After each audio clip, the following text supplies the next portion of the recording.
जहिया से चल गईली छोड़ के हमके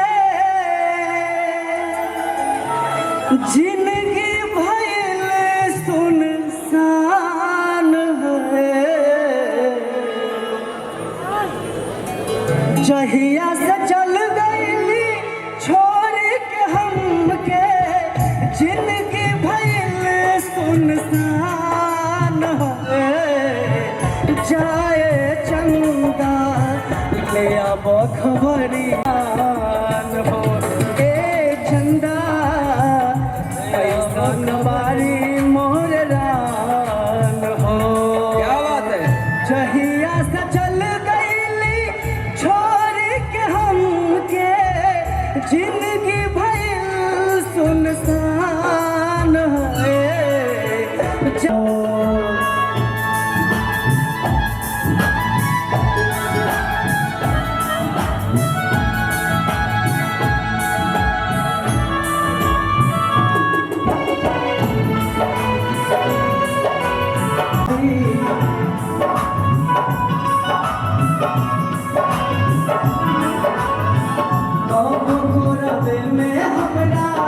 रहत रहली क्षण भर जुदाई ना सहत रहली।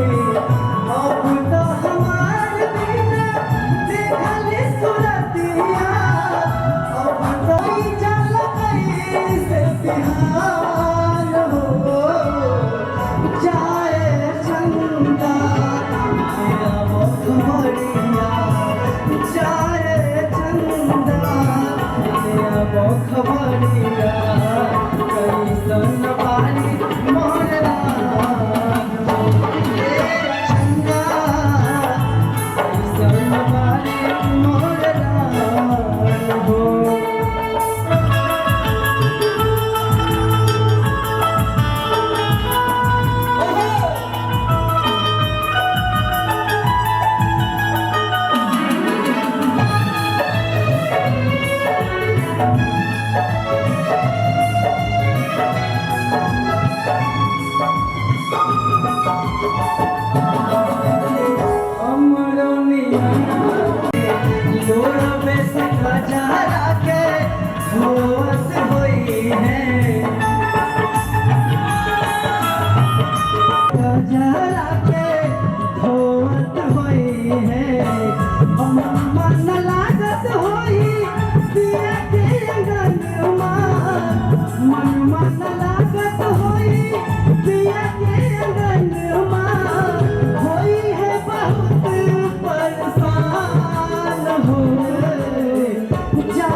खबरिया जाए चंदा अब खबरिया कैसन बारे मोर रान हो।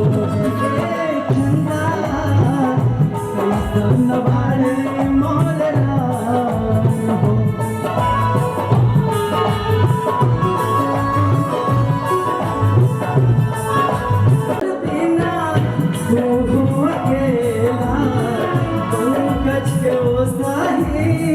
जिंदगिया कटेला